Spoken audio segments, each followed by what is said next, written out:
بسم اللہ الرحمن الرحیم۔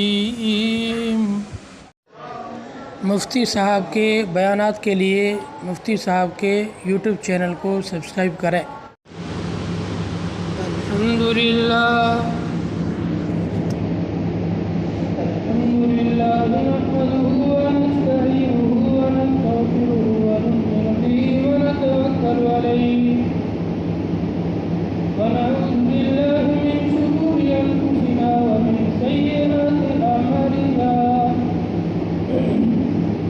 من يهده الله فلا مضل له ومن يضلل فلا هادي له ونشهد ان لا اله الا الله وحده لا شريك له ونشهد ان سيدنا ومولانا محمد صلى الله تعالى عليه وسلم وعلى آله وأصحابه أجمعين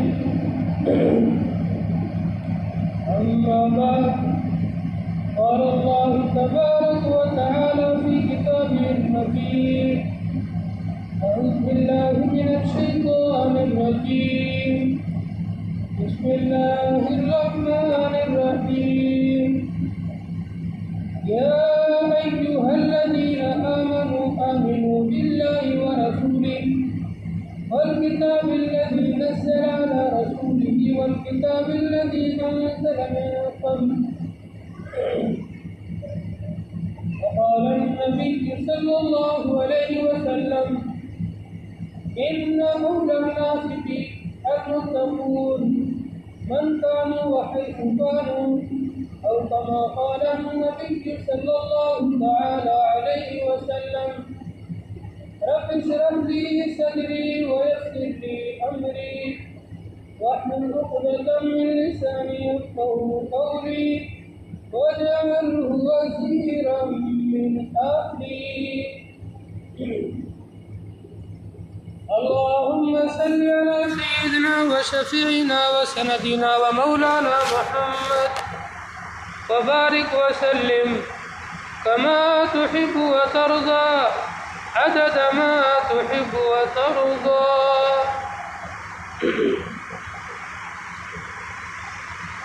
مٹ جائے گناہوں کا تصور جہاں سے اقبال، مٹ جائے گناہوں کا تصور جہاں سے اقبال، اگر ہو جائے یقین کہ اللہ دیکھ رہا ہے۔ دل پاک نہیں تو پاک ہو نہیں سکتا انسان، دل پاک نہیں تو پاک ہو نہیں سکتا انسان، ورنہ ابلیس کو بھی آتے تھے وضو کے فرائض بہت۔ سر جھکانے سے نماز ادا نہیں ہوتی، سر جھکانے سے نمازیں ادا نہیں ہوتی، دل جھکانا پڑتا ہے عبادت کے لیے۔ اقبال نے توڑ دی تسبیح اس لیے، اقبال نے توڑ دی تسبیح اس لیے، کیا گن کے نام لو اس خدا کا جو بے حساب دیتا ہے۔ ایک مرتبہ درود پڑھ لیں۔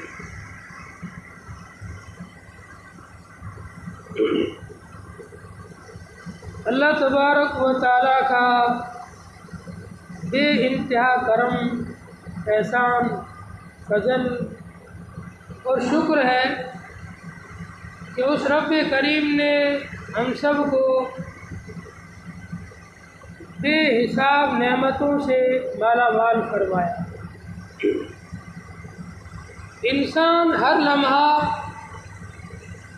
ہر گھڑی اللہ پاک کی کروڑوں کروڑوں نعمتوں کو استعمال کر رہا ہے۔ وَإِن تَعُدُّوا نِعْمَةَ اللَّهِ لَا تُحْصُوهَا، اگر تم سب مل کر کے اللہ کی نعمتوں کو گننا چاہو، اللہ کی نعمتوں کو شمار کرنا چاہو تو شمار ہی نہیں کر سکتے۔ اس قدر اللہ کی نعمتیں، اللہ کی عطائیں، اللہ کی نوازشات، اللہ کی مہربانیاں، اللہ کی عنایتیں اپنی مخلوق پر ہے۔ ان نعمتوں میں سب سے عظیم نعمت، سب سے بڑی دولت ایمان کی نعمت ہے۔ اس فتنے کے دور کے اندر اپنے ایمان کو کیسے بچایا جائے؟ ہر طرف ایمان پر یلغاریں ہیں، ہر طرف ایمان کو کمزور کرنے کی سازشیں ہیں، ہر طرف ایمان کو چھیننے کی کوششیں ہیں، ایمان کو ختم کرنے والی چیزوں کو عام کیا جا رہا ہے۔ ایک منصوبے کے تحت میں پورے پری پلان، ایک سمجھی سوچی ہوئی سازش کے تحت میں ایسی چیزوں کو ایجاد کیا جا رہا ہے جن چیزوں میں پڑھ کر انسان کا ایمان ختم ہو جائے اور اسے احساس بھی نہ ہو کہ میرا ایمان چلا گیا ہے۔ ایسی سازشیں رچی جا رہی ہیں ہماری نئی نسل کے لیے، آنے والی جنریشن کے لیے، آنے والے بچوں کے لیے ایمان کو بچانا بڑا مشکل ہے۔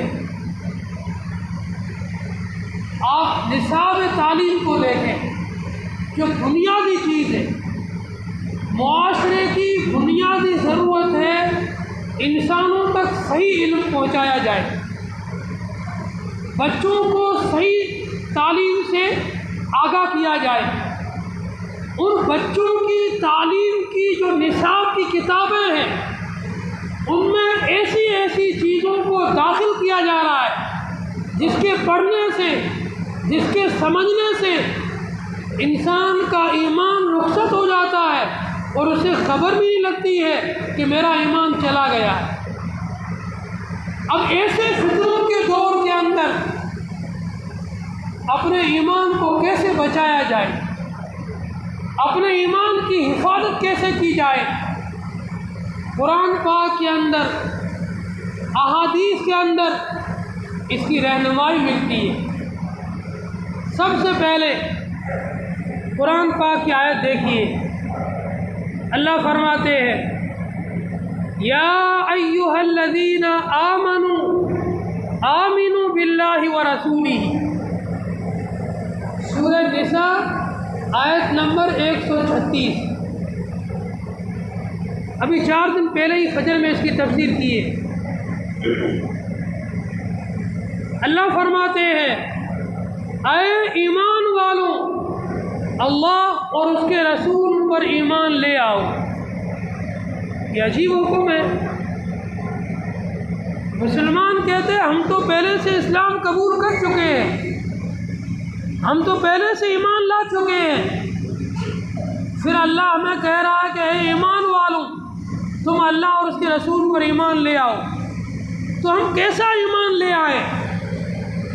اس کا مطلب یہ ہے، اس کا مفہوم یہ ہے اے ایمان والوں اپنے ایمان کی تجدید کرتے رہا کرو، اپنے ایمان کو تازہ کرتے رہا کرو، اپنے ایمان کے بارے میں فکر مند رہا کرو، اپنے ایمان کے بارے میں چوکنا رہا کرو۔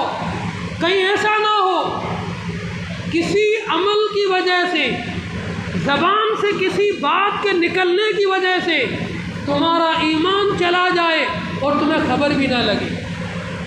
اس لیے اپنے ایمان کی تجدید کرتے رہا کرو، ایمان کے بارے میں چوکنا رہا کرو، ایمان کے بارے میں روز فکر کیا کرو، روز ایمان کے بول بولا کرو، ایمان والی باتیں سنا کرو، ایمان والی باتوں کی مجلسوں میں بیٹھا کرو، ایمان والوں کی صحبت میں بیٹھ کر کے اپنے ایمان کی باتیں کیا کرو، تاکہ تمہارا ایمان محفوظ رہے، تمہارا ایمان باقی رہے۔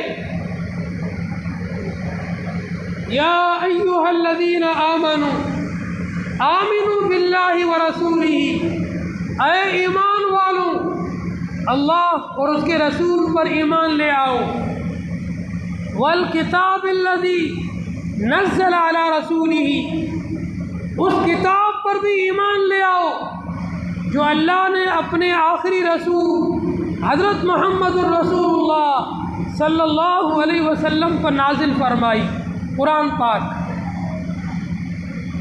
والکتاب الذی انزل من قبل، اور ان تمام کی تمام کتابوں پر بھی ایمان لے آؤ جو آخری رسول سے پہلے والے نبیوں پر نازل ہوئی۔ آگے فرمایا والذین کفروا باللہ ورسولہ والملائکۃ، اور وہ لوگ جو اللہ کا انکار کریں، اللہ کے رسولوں کا انکار کریں، اللہ کے فرشتوں کا انکار کریں، اللہ کی کتابوں کا انکار کریں، اللہ کے نبیوں کا انکار کریں، یہ شیطان کے ساتھی ہے، شیطان کے دوست ہے، اور یہ بڑی دور کی گمراہی میں پڑے ہوئے ہیں، فی ضلال بعید، دور کی گمراہی میں پڑے ہوئے ہیں۔ اس لیے اپنے ایمان کی فکر کرنے کی ضرورت ہے۔ حدیث کے اندر حضرت مدنی کریم صلی اللہ علیہ وسلم ارشاد فرماتے ہیں ایمان بھی اسی طریقے سے کمزور پڑ جاتا ہے، ماند پڑ جاتا ہے، جس طریقے سے کپڑا پرانا ہو جاتا ہے اور کپڑے کے نقش و نگار گھس جاتے ہیں۔ آپ نیا نیا کپڑا لے کر آئیں، اس کپڑے کی ڈیزائن، اس کی شائننگ، اس کی چمک دمک الگ ہوگی۔ اس کو آپ 2-4 مہینے پہنو، پہننے کے بعد دیکھو اس کی چمک اڑ جائے گی، اس میں روئیں نکل جائیں گے۔ اگر روئیں نہیں نکلیں گے، کچھ نہ کچھ تھوڑا سا اس کے کلر میں بھی فرق آ جائے گا اور وہ ماند پڑ جائے گا، اس کی جو چمک دمک تھی وہ ختم ہو جائے گی۔ ایسے ہی آدمی کا ایمان بھی کمزور پڑتا رہتا ہے، ایمان بھی ماند پڑتا رہتا ہے، ایمان میں ضعف آتا رہتا ہے، اور یہ ایمان کی کمزوری اگر انسان اس کی طرف فکر نہ کرے تو ایک دن ارتداد کی شکل اختیار کر لیتی ہے اور آدمی ایمان سے ہاتھ دھو بیٹھتا ہے۔ ایک حدیث میں آتا ہے، اسی حدیث کو سمجھانے کے لیے کہ انسان کا ایمان کمزور کیسے پڑتا ہے، اس حدیث کو، اس چیز کو حضرت نبی علیہ الصلوۃ والسلام نے حدیث میں سمجھایا۔ آپ نے فرمایا جب کوئی انسان ایک گناہ کا کام کرتا ہے، اس کے دل کے اوپر ایک سیاہ نقطہ، کالا دھبا لگ جاتا ہے، اگر اس نے گناہ کرنے کے بعد توبہ کر لی، شرمندہ ہو گیا، اللہ پاک اس کالے دھبے کو مٹا دیتے ہیں اور اس کے دل کو واپس صاف کر دیتے ہیں۔ اور اگر گناہ کرنے کے بعد توبہ نہ کی، پھر دوسرا گناہ کیا، اس کے دل پر پھر کالا دھبا لگ گیا، پھر تیسرا گناہ کیا، دل پر پھر کالا دھبا لگ گیا، پھر چوتھا گناہ کیا، پھر چوتھا کالا دھبا لگا، ایسے گناہ کرتا رہتا ہے اور دل پر ایک ایک کالا دھبا لگتا رہتا ہے، یہاں تک کہ پورا دل سیاہ اور کالا کلوٹا ہو جاتا ہے۔ پھر یہ دل بالکل سیاہ اور کالا ہو کر کے سخت ہو جاتا ہے، اس پر کوئی بات اثر نہیں کرتی ہے۔ اب آپ اس کے سامنے قرآن کی آیتیں پڑھو، پیارے نبی کی حدیثیں پڑھو، حدیث کی روشنی میں اسے سمجھاؤ، لیکن دل اندر سے گناہ کرتے کرتے کالا سیاہ ہو چکا ہے، اس دل پر کوئی بات اثر نہیں کرتی ہے۔ اسی کو حدیث میں کہا گیا ہے انسان کا ایمان کمزور پڑ جاتا ہے، مان پڑ جاتا ہے، جس طریقے سے کپڑا پرانا ہوتا ہے اور کپڑے کے نقش و نگار گھس جاتے ہیں، اسی طریقے سے ایمان کی رونق، ایمان کی روحانیت، ایمان کی چاشنی، ایمان کی حلاوت، ایمان کی مٹھاس یہ گناہوں کی وجہ سے ختم ہو جاتی ہے۔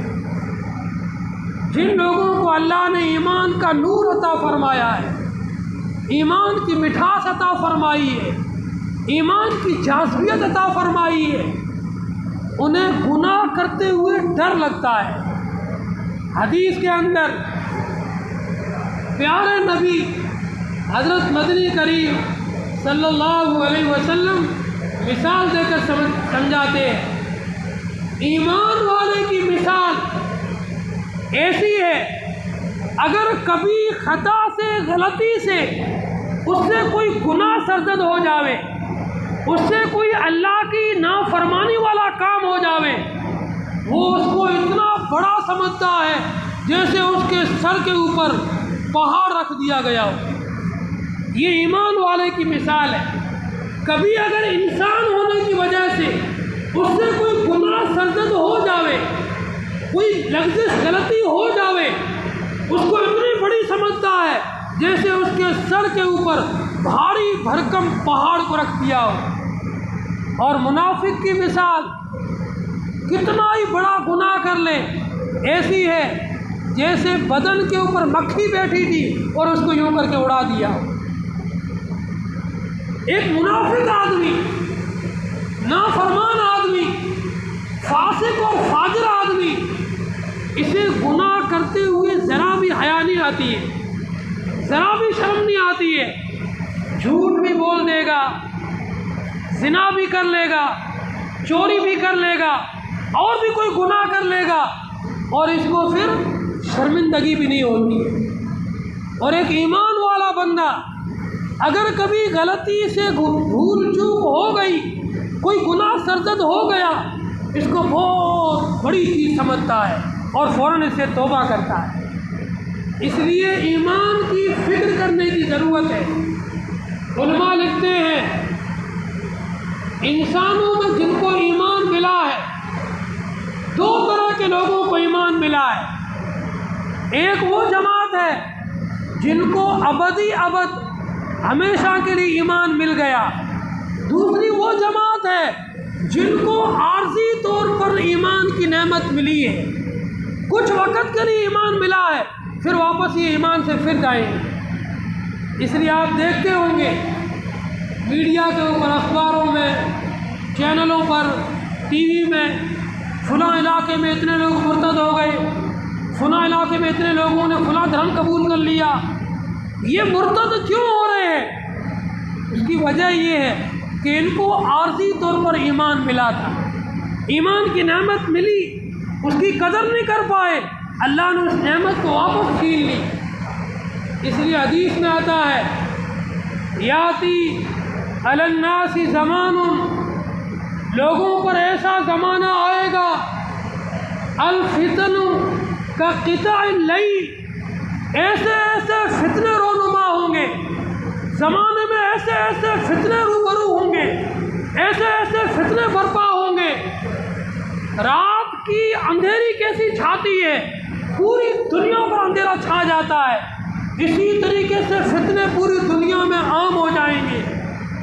اور ان فتنوں کا اثر یہ ہوگا یصبح اللیل مؤمنا ویمسی کافرا ویمسی مؤمنا ویصبح کافرا، آدمی جب رات کو سوئے گا ایمان کی حالت میں سوئے گا، لیکن صبح جب اٹھے گا اپنے ایمان کا سودا کر چکا ہوگا۔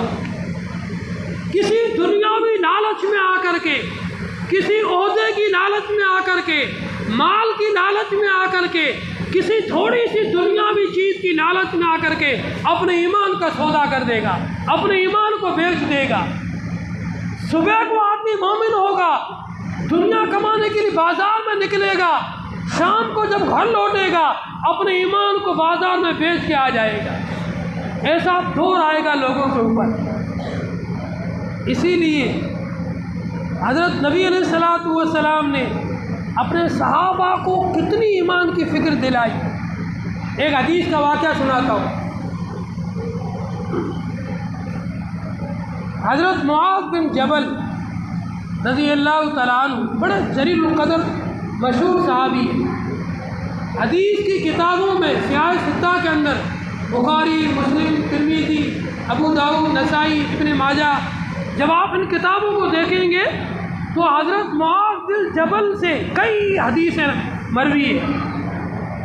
نبی علیہ الصلوۃ والسلام نے حضرت معاذ بن جبل کے بارے میں فرمایا عالمهم حراما و حلالا معاذ بن جبل رضی اللہ تعالی عنہ، میری امت میں حلال اور حرام میں تمیز کرنے والا، حلال اور حرام میں سب سے زیادہ علم رکھنے والا حضرت معاذ بن جبل ہے۔ معاذ بن جبل کو نبی علیہ الصلوۃ والسلام نے یمن کی طرف بھیجا گورنر بنا کر۔ جب آپ بھیج رہے تھے یمن کی طرف، یمن میں لوگوں نے ایمان قبول کیا، اب انہیں دین سکھانے کی ضرورت تھی، ایمان کی تعلیم دینے کی ضرورت تھی۔ ایمان کسے کہتے ہیں، ایمان کے بعد کیا کام کرنے ہیں؟ نبی علیہ الصلوۃ والسلام نے حضرت معاذ بن جبل کو بھیجا ہے۔ معاذ بن جبل کو مدینے سے روانہ کیا اور یمن کی طرف بھیج رہے ہیں۔ آپ خود چلے ساتھ میں مدینے سے باہر تک۔ جب مدینے سے باہر پہنچے، آپ نے معاذ بن جبل کا ہاتھ پکڑا اور چند نصیحتیں کی۔ فرمایا اے میرے پیارے معاذ، یہ میری اور تیری آخری ملاقات ہے۔ اب جب تم مدینے آؤ گے میرا دیدار نہیں کر پاؤ گے، میری قبر پر میری زیارت کرو۔ جب حضرت معاذ نے یہ سنا نبی کی یہ میری آخری ملاقات ہے، معاذ کی روتے روتے ہچکی بند گئی۔ نبی علیہ السلام نے تسلی دی، دین کے خاطر قربانی دینی پڑتی۔ صحابہ کو نبی سے اتنی محبت تھی، اتنا عشق تھا، دنیا کی ہر چیز کو چھوڑ سکتے تھے لیکن نبی کی صحبت کو چھوڑنا گوارا نہ تھا۔ کوئی صحابی نہیں چاہتا تھا کہ میں نبی سے دور جاؤں، لیکن نبی نے جب حکم دیا دین کے خاطر، ایمان کے خاطر تمہیں میری جدائی برداشت کرنی ہے اور میرے جنازے میں بھی تم شریک نہیں ہو پاؤ گے، میری آخری رسومات میں بھی تم شریک نہیں ہو پاؤ گے، اگلی بار جب تم مدینے آؤ گے تو میری قبر پر آ کر میری زیارت کرو۔ حضرت معاذ خوب روئے، تسلی دلائی، چپ کرایا، پھر فرمایا تمہیں ایک ایسے لوگوں کے پاس بھیج رہا ہوں جو ان پڑھ نہیں ہے، اہل کتاب ہے، یہود و نصارہ وہاں رہتے ہیں، وہ ایمان میں داخل ہوئے ہیں، انہیں تعلیم دینی ہے۔ سب سے پہلے انہیں ایمان کی دعوت دینا، اشہد ان لا الہ الا اللہ و اشہد ان محمدا عبدہ و رسولہ۔ جب ایمان قبول کر لیں پھر نماز کی دعوت دینا، جب نماز پڑھنے لگ جائیں اب انہیں روزے کے بارے میں بتلانا، اسٹیپ بائی اسٹیپ ایک ایک چیز انہیں آہستہ آہستہ بتلانا اور انہیں آہستہ آہستہ دین کی طرف، دین پر قائم رکھنا۔ اخیر میں آپ نے فرمایا ان اول الناس بی المتقون من کانوا وحیث کانوا۔ یہ سب سے آخری بات تھی آپ کی۔ آپ نے فرمایا اے معاذ بن جبل، قیامت کے دن سب سے زیادہ میرے قریب وہ لوگ ہوں گے جو متقی ہوں گے، جو پرہیزگار ہوں گے، جو اللہ سے ڈرنے والے ہوں گے، جو دین پر عمل کرنے والے ہوں گے، جو اپنی ایمان کی فکر کرنے والے ہوں گے۔ ایک آدمی مدینے میں رہتا ہے، دوسرا آدمی ہندوستان یا پاکستان یا امریکہ کسی دوسرے ملک میں رہتا ہے۔ مدینے میں رہنے والا آدمی نماز نہیں پڑھتا ہے، اسلام کے احکامات پر عمل نہیں کرتا ہے، نبی کی سنتوں پر عمل نہیں کرتا ہے، اور دوسرے کسی ملک میں رہنے والا، ہندوستان میں رہنے والا اگر نبی کی سنتوں پر عمل کرنے والا ہے، اللہ کے احکامات پر چلنے والا ہے، نبی کے قریب وہ آدمی ہوگا جو شریعت اور سنت پر چلنے والا۔ مدینے میں رہنے سے کچھ نہیں ہوتا ہے، اصل چیز ہے اللہ کا حکم اور نبی کی سیرت اور نبی کی سنت ہے۔ اپنے ایمان کی فکر کرنے کی ضرورت ہے، ایمان کو لوٹنے کی کوشش کی جا رہی ہے۔ اسی لیے حضرت نبی علیہ الصلوۃ والسلام دعائیں مانگا کرتے تھے، اللہم آتنی الصحۃ ایمانا، اے اللہ مجھے ایسی صحت و تندرستی عطا فرما جو ایمان کے ساتھ میں ہو، ایمان کے ساتھ میں صحت عطا فرما، ایمان کے ساتھ میں تندرستی عطا فرما۔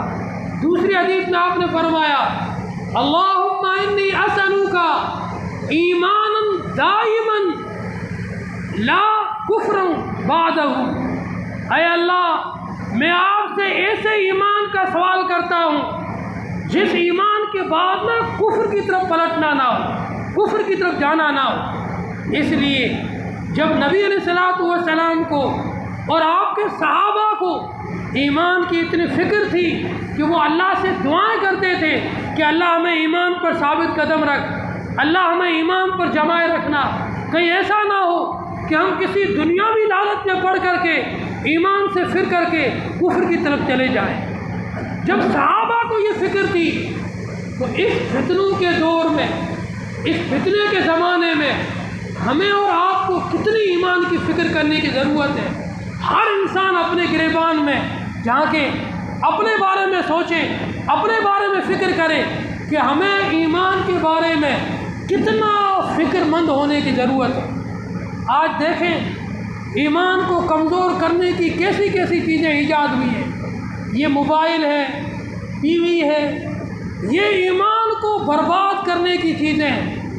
ہمارے بچے بالکل نا سمجھ ہوتے ہیں، انہیں کوئی تمیز نہیں اچھی چیز کیا ہے، بری چیز کیا ہے، ہمارے اخلاق کو بگاڑنے والی چیز کون سی ہے اور ہمارے اخلاق کو سنوارنے والی چیز کون سی ہے، یہ بچوں میں تمیز نہیں ہے۔ ان بچوں کے ہاتھ میں موبائل آ جاتا ہے، پھر پورے دن اس میں گندی چیزیں اور گندے ویڈیو دیکھ کر کے آپ ان کی زبان دیکھو گالی بکتی ہے، آپ اخلاق دیکھو نہ بڑے کی تمیز، نہ چھوٹے کی تمیز، نہ ماں باپ کا ادب، نہ کسی استاد کا ادب۔ اس لیے اپنے ایمان کی اور اپنی نسلوں کی ایمان کی فکر کرنے کی ضرورت ہے۔ اللہ تعالی ہم سب کو ایمان کی فکر کرنے کی توفیق عطا فرمائے، ایمان کے ساتھ زندہ رکھے، ایمان کے ساتھ خاتمہ نصیب فرمائے۔ جن لوگوں کو سنت باقی ہو سنت پڑھیں۔